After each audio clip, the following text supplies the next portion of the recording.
Hi guys, welcome back to my channel. For those of you that are new here, my name is Kate and I post vegan recipes and I talk about vegan and eco-friendly lifestyle. Honestly, I don't think I know anyone who wouldn't like Nutella. It's creamy, it's chocolate, it's hazelnuts, it's just really great.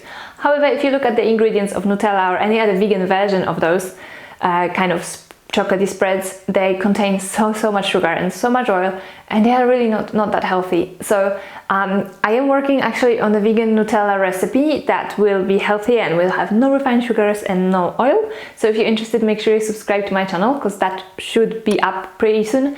But other than that, today I prepared a recipe for vegan Nutella-like drink and also bliss balls made out of the leftover pulp after making this drink. So without further ado, let's dive in.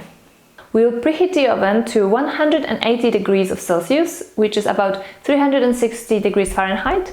To make the milk, we will place 180 grams of hazelnuts on a baking tray lined with a baking paper and roast them in the oven for about 10 to 15 minutes, mixing it a bit every 5 minutes. You will see the skin cracking a little bit. Put a clean kitchen cloth in a bowl and place the roasted hazelnuts in it. Let them cool down and then close them in a kitchen towel and rub vigorously so the skin comes off.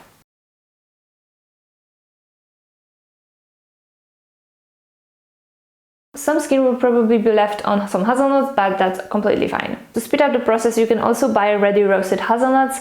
They should be available in your local supermarket, definitely check it out. But I prefer to do it that way just because I do buy my hazelnuts without packaging in bulk and that's just better for me. So yeah, just do whatever suits you. If you buy the ready ones, just proceed straight to soaking. When you're ready, discard the peeled skin and place hazelnuts in a jar or a bowl and cover with water. Let it soak for 8 hours or overnight.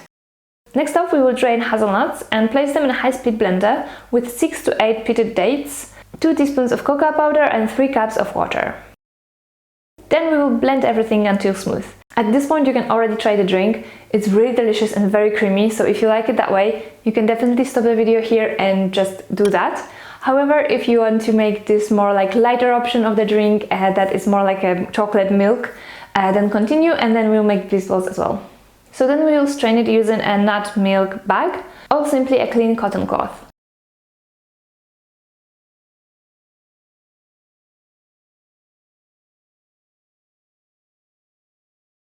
When all the liquid is out in the container, you will be left with a pulp that we will use later to make the bliss balls. Transfer the Nutella-like milk into a bottle and store in the fridge up to 3 days. This hazelnut milk is creamy and very tasty, perfect for kids and adults. I also love that it does not have any crappy ingredients like refined sugar and it's really healthy.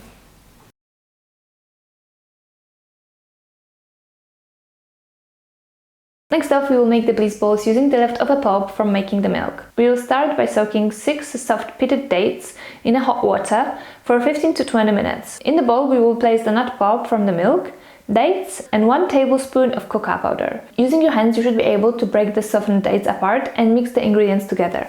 Otherwise, if it's not really working, you can also use the food processor or blender to kind of combine everything. When you're done, take small pieces of the dough and roll into balls.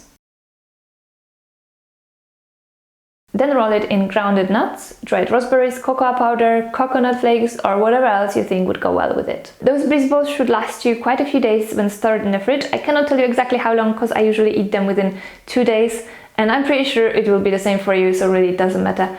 They're really delicious and should satisfy any sweet tooth and make you avoid all those processed sugars that are in the produce that you buy from the shop.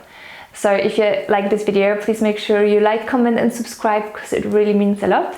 And also if you make this one or any other of my recipes, make sure you take a picture and post it on Instagram and tag me ReShape_official so I can see it as well. And in general, I would like to invite you to join me on my Instagram account because I do post there more often and some exclusive recipes as well. And I would love to connect with you over there as well. So make sure you do that. And also the full breakdowns to both of those recipes are already up on the website alongside with a free PDF that you can download for the future reference. So definitely go and check that out. And yeah, that's it for today. Thank you so much for watching and see you in the next one.